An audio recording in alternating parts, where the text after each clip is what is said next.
Glasman took a group of really the most outstanding young men and women, and they left.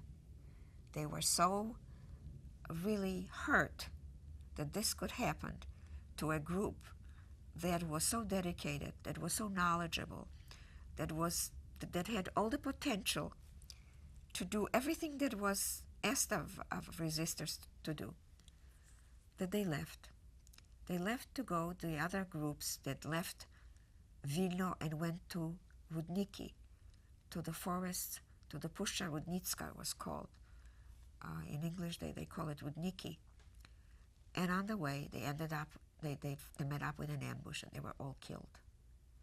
One young woman escaped, and she came back and told us what happened, how they were killed, and exactly what happened to them.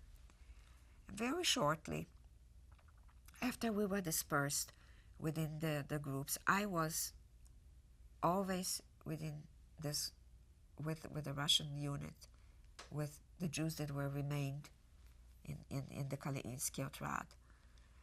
And whatever it was asked of us to do, we did. We did it very well. What did the partisans do? They really made it impossible for the German army to move. We cut down trees and blockaded the roads. We mined the entrances to where the resistors lived. In this was called an otrad, the units where they lived. They cut down telephone wires, and they made ambushes at times, dynamiting the roads, dynamiting also trains that went to the front. And in the very same token, we helped Jews that were hiding in the woods, because there were Jewish young children and also elderly people, women that escaped, one in a family that ran out from a ghetto that was either burning or everybody was being killed, and quite a few children. I mean, not in large numbers, no. And we saw they lived at first almost like wild, running from place to place and hiding and never having enough food. Some of them even died. But when we came into the forest, we made sure that the farmers keep them and they watch over them for their safety, because we threaten the farmers. If something will happen to their safety, that you will be punished, and punished severely. And you'd be surprised they listened, because they knew that we had power. There were sieges ever so often. There was one tremendous siege in the fall, a little bit later in the fall when we came in 1943, where the Germans that were going to the front had to come through the woods. And we lost a lot of partisans were killed. A lot of them were killed. They systematically walked through. We were hiding on an island that was covered, we thought was safe. It wasn't at all. After we came out of there, we realized that we could have even been seen from the road. But somehow we survived. But we survived, but at least between 20 and 30% of the partisans we lost in the siege, that were killed, that were lost. We returned back to the base. The base was not touched. They never came to the base. And nobody was on the base. Now the leadership took at first a group of Jewish young men, and I was left to guard them on guard, to stay on guard for the leadership.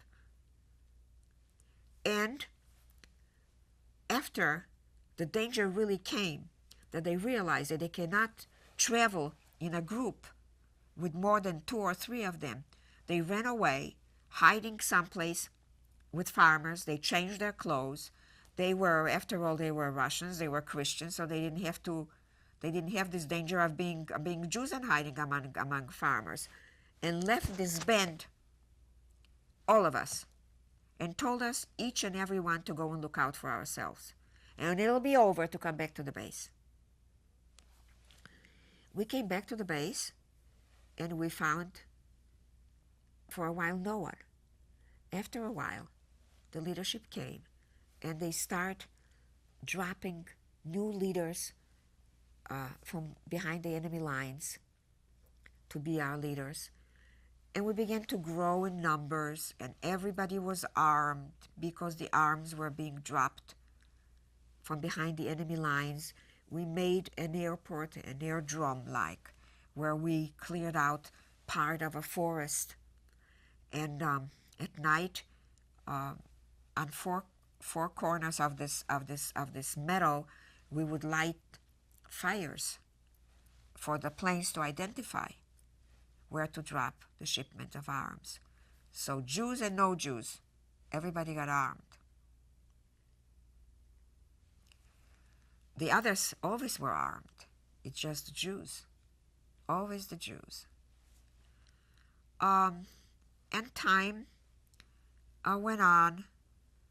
On big battles, they would organize 2 or 3 or 4 units to come out together. At times, we just walked and walked and walked for days, not knowing what they were doing and what's going to be done. But somehow, we always came back to the base. And later, we would learn that this was sort of an exercise of a sort. Nobody questioned. Nobody questioned. We did what we were told to do. Time went on, and I have to tell you that one day, as I was on the base, somebody came running to me to tell me that my father came into the woods. I left my father, my little brother, in Vilna.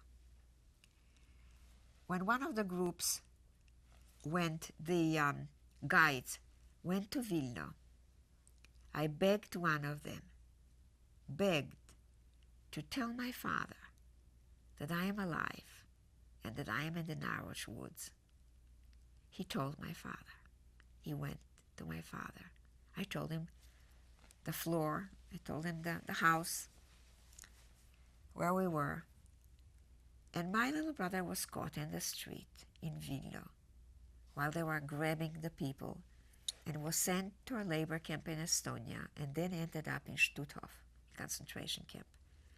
My father was home, and he remained all alone. And when he learned that I was in the underground in Naroch, he walked all by himself, dressed as a Pole. Luckily, he came to the underground.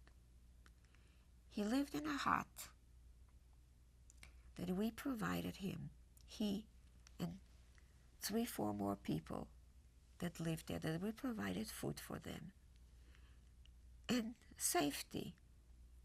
They knew that they were safe as long as we are in the woods around them. And my father lived there until liberation, and he was liberated together with me. Liberation came, there were battles. I did not participate in the battles because it was really in big units that it was done, combing through the woods. We remained on the base, and the last time before liberation, some of our closest friends were killed while they were combing the woods to catch some of the Germans that were escaping from the front or something. And we lost quite a number of men. And the men that we lost were our close friends. There were battles that the Russian army waged. And summer of 1944, we were liberated.